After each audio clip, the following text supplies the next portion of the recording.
Brian, we got to play RQG last night. I actually started this video recording earlier this morning. I had to take my son down to Fredericksburg for his driver's thingy. But I thought I had time, but I didn't. So hopefully I'll remember everything. Uh, um, so the party, a little bit of retcon. Miriam speaking with the baboons.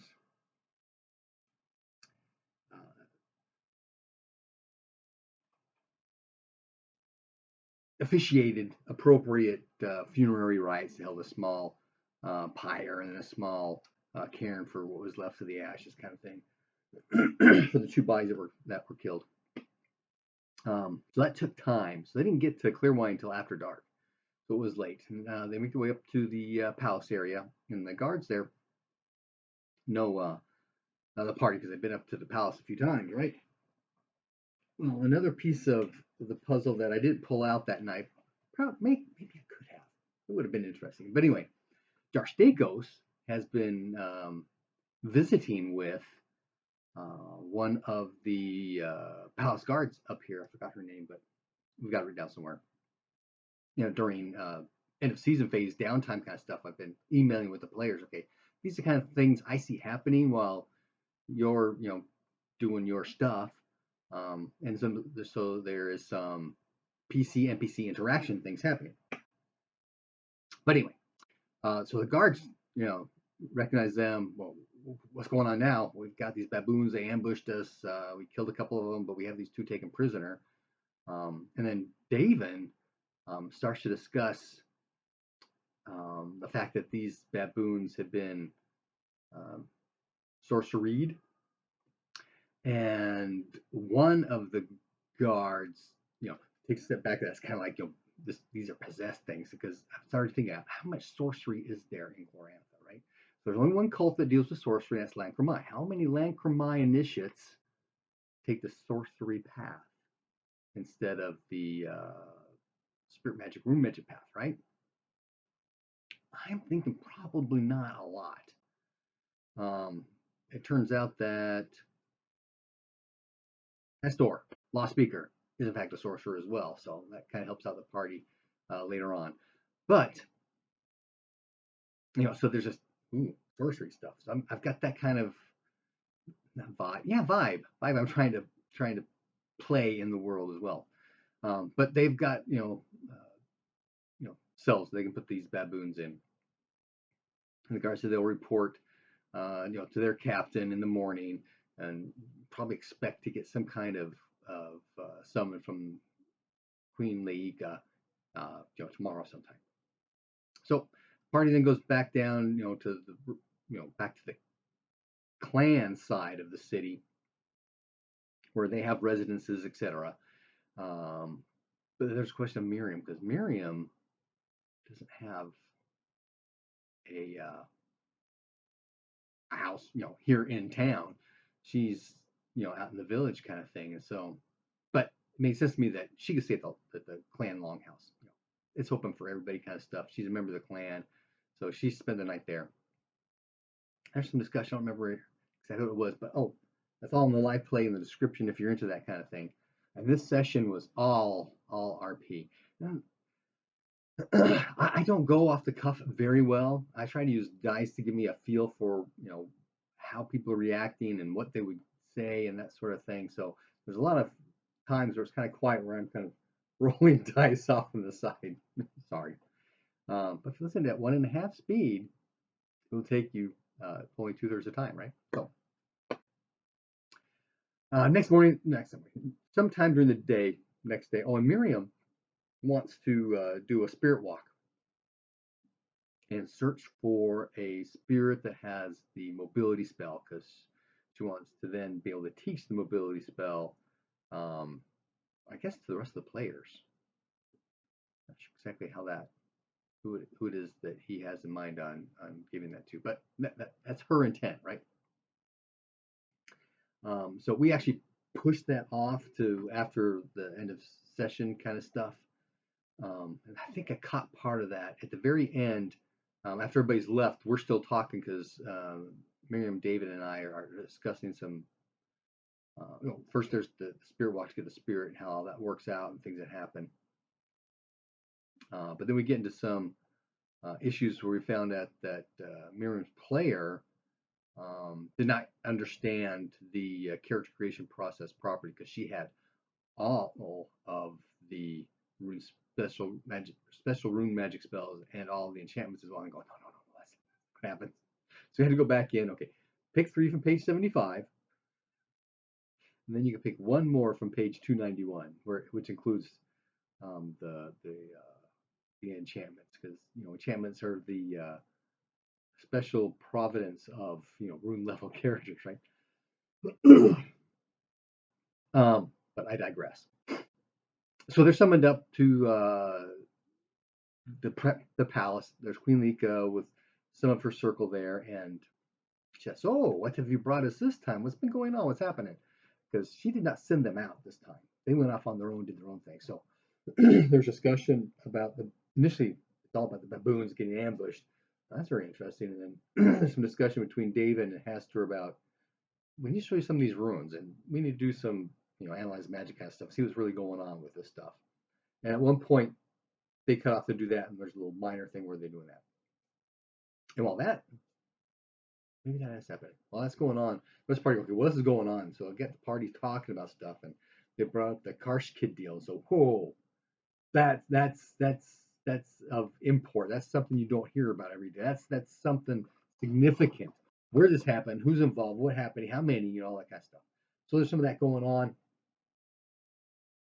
I was I was planning on walking back to going back to 3 Karsh Kids initially instead of just 2, but the party went with the 2, so we'll stick with it. From the initial, the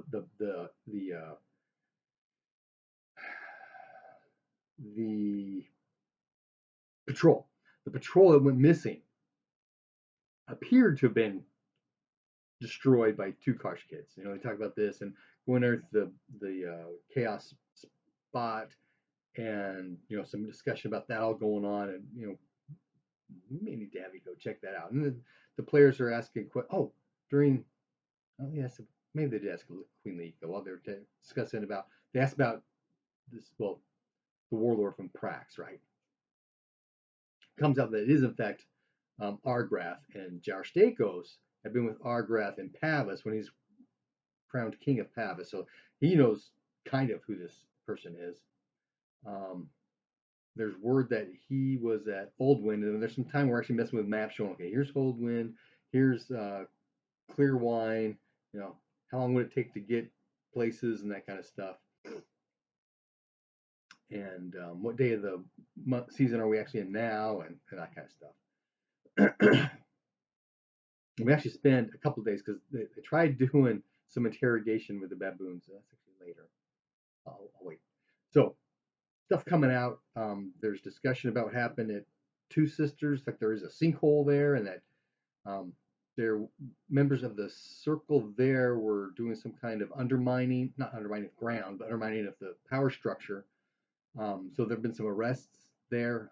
Queen Lika actually has an agent in Two Sisters, and so they investigated the sinkhole. There's some underground construction, um, dungeon kind of stuff you want to say, but they believe it's dwarven construction that's underneath the village here. And it was, they found 2 entrances, one that went to the quarry, the rock quarry, and another one that came up inside the area of the Wainwrights. And then there was another section that was collapse kind of stuff. So that's all there is, just this one enclosed area.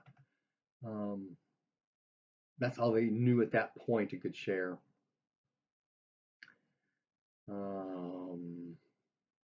Okay, go and check the baboons and their tattoos and the sorcery marks. They do have a summon sorcery rune on their bodies. And David's going, should we do an analyze magic and Hester stuff? That'd be an excellent idea. Let's see how you would do it. Okay, thanks Hester for the help. So David does his cast. He gets all 3 rune points, and he finds out that this summon rune is connected to a darkness rune and an air rune and a earth rune. And so after this is all discussed with the party, that these runes are associated physically are manifest um, in certain aspects of creatures. For example, darkness is associated with size, right? In character creation, if your primary elemental rune is dark, then you get +2 to your size, that kind of thing, right? And the earth is constitution, although Hastur uses endurance, and that the air is associated with strength. And so with the darkness, they knew that because the thing was big, and the other one was big, but it lost its size when the negate magic hit it. So these baboons are sorcery, right? And sorcerer doesn't sound quite right, but sorcery sounds interesting. We'll use sorcery or sorcery, right? They're enhanced through sorcery, and while that parallels the free intelligence spell, which both of them know, Hastur's not aware of any parallel spells for other characteristics. So that's very interesting.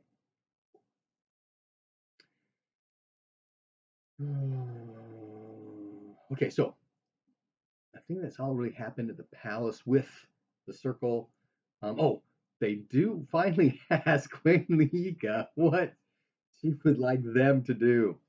And so she says, well, since you've had any encounters with these baboons, and there's some discussion with baboons because they run into baboons at, or evidence of baboons anyway, in Apple Lane and over at the Odd Tower, and dealing with the water cultists, right? There were baboon prints.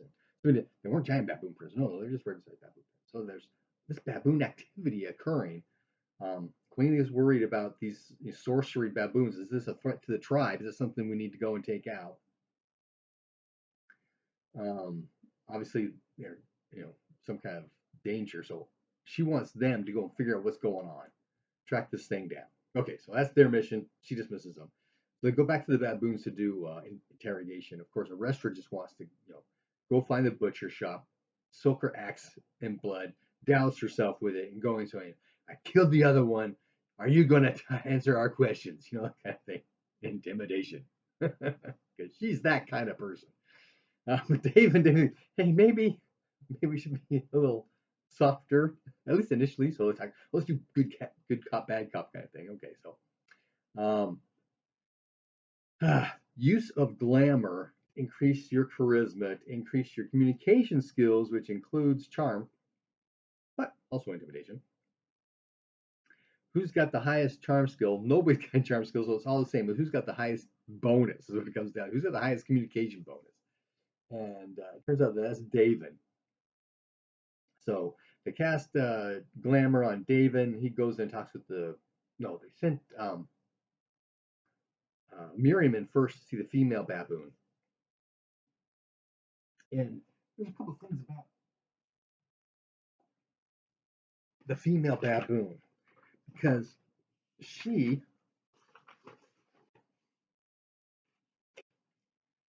is pious, and I associate that with her power structure in her tribe, right, or her troop.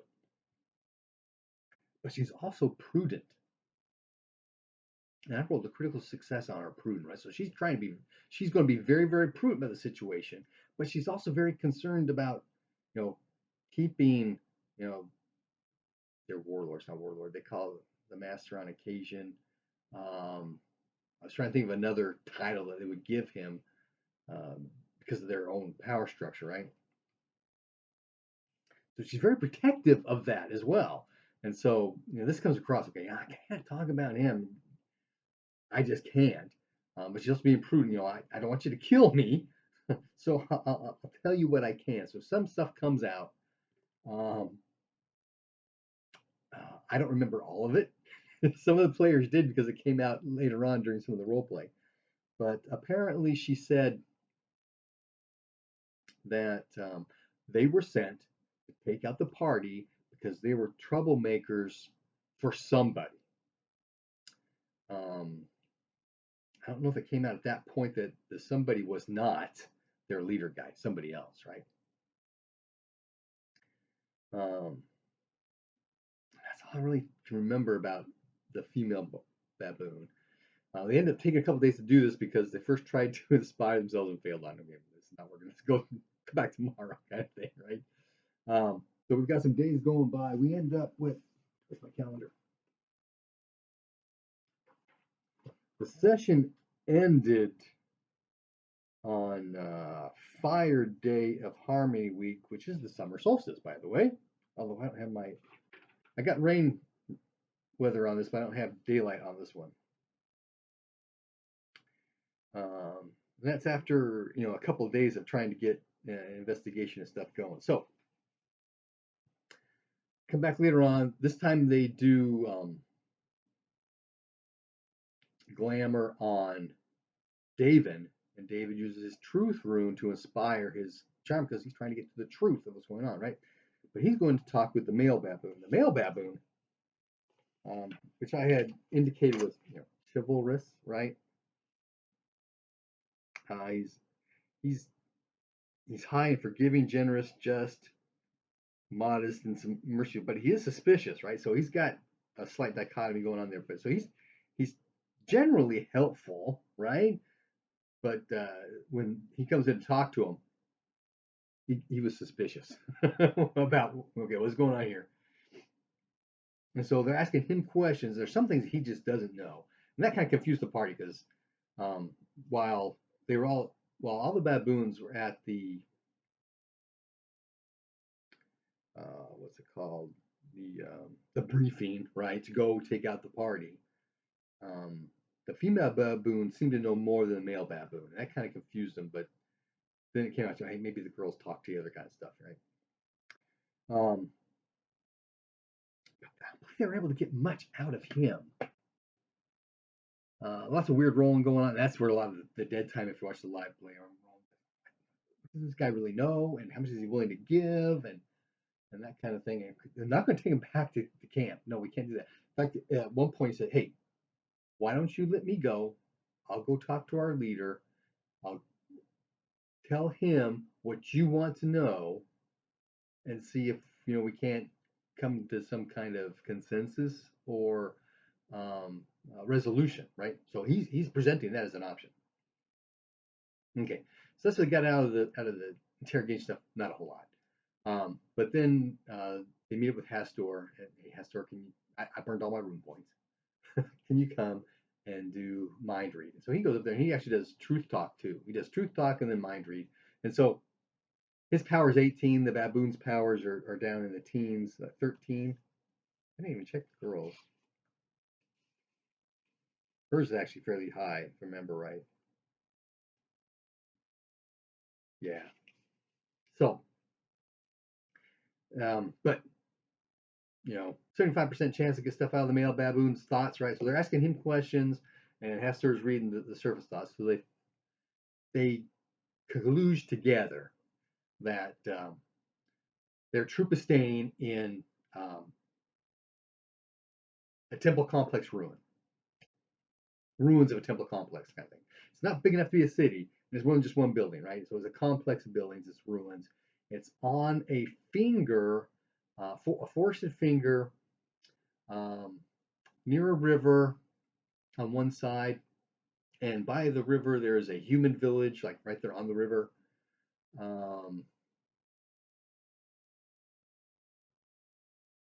don't believe they got anything further. Oh no, because they never saw. They did get that they weren't making trouble. They had made trouble for their leader at one point. I don't think they really got much more out of the whole situation. But the party afterwards discussing things starts to put pieces together because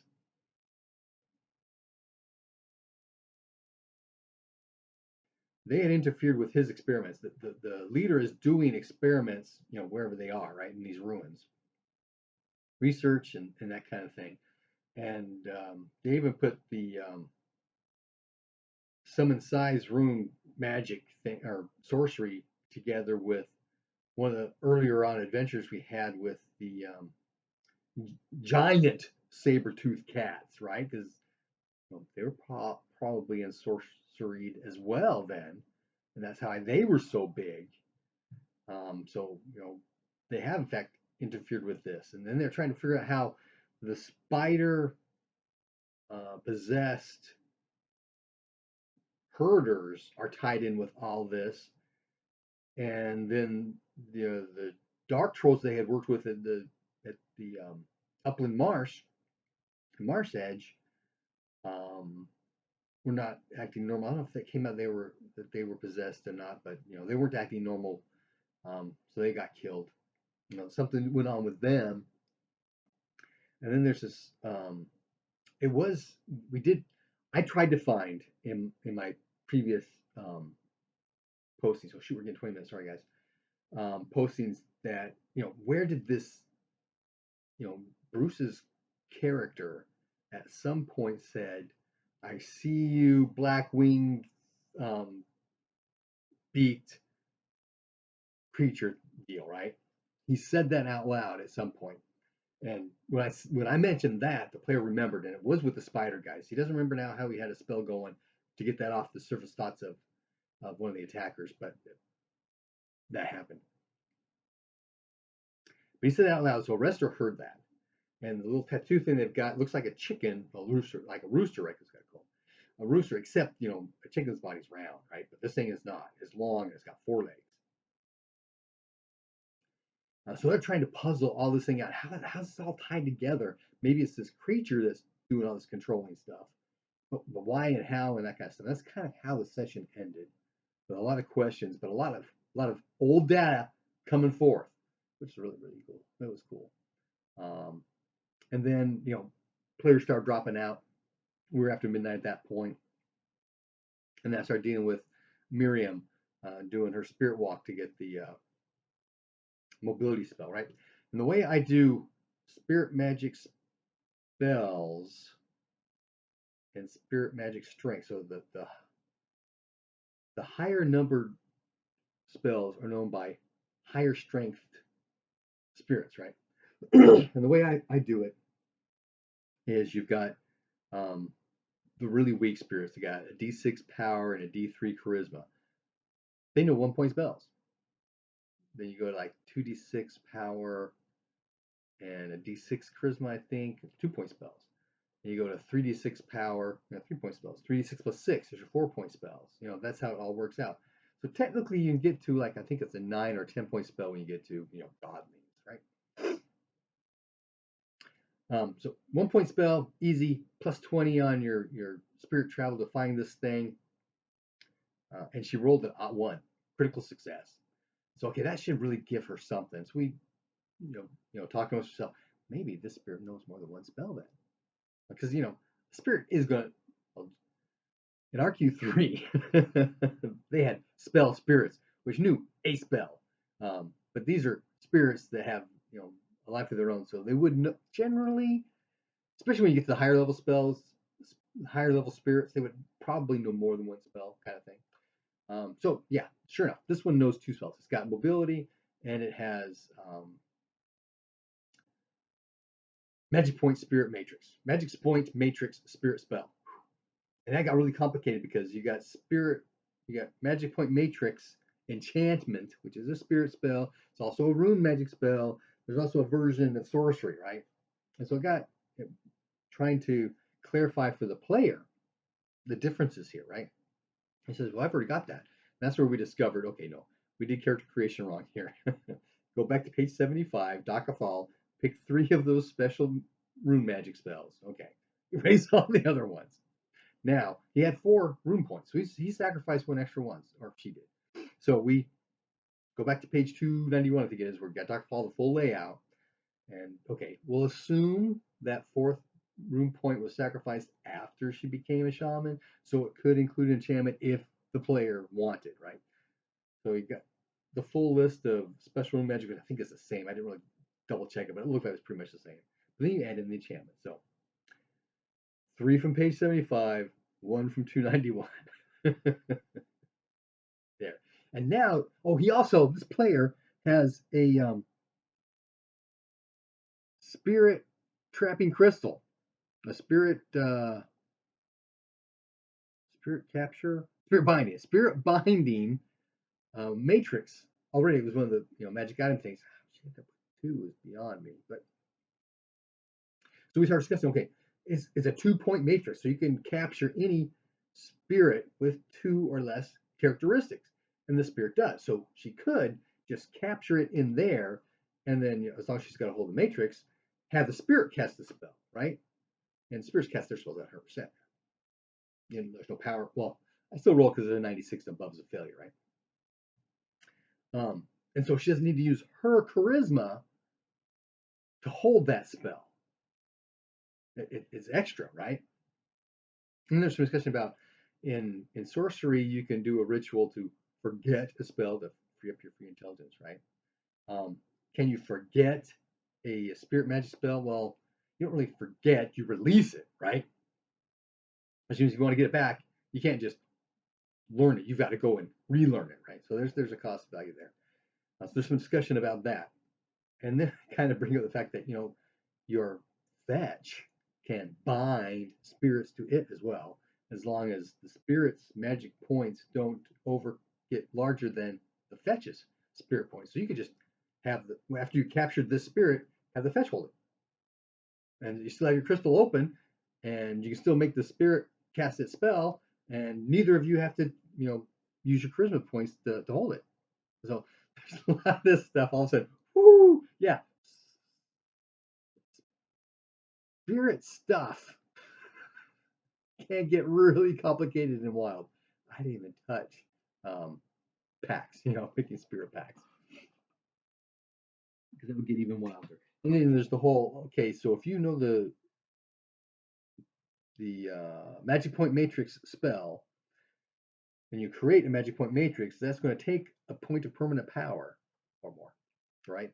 And they're at the point where they don't really have enough power to be sacrificing permanent power for, right? So some of the discussion going on as well.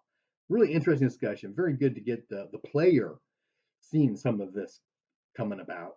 And so he's going to be spending the weekend probably going through the blue book again on shamans and spirit world and all that kind of stuff. Oh, lots going on. A lot of good role play. I think it did pretty decent. I would have preferred to be smoother on my replies to the players that are relying so much on the dice, but I got to the point where I felt I knew where the NPC was and what he would and wouldn't answer, that kind of stuff. But we'll see how things going. Happy gaming. Oh, before I leave, No Shave November, Prostate Cancer Awareness Month. Eat raw tomatoes.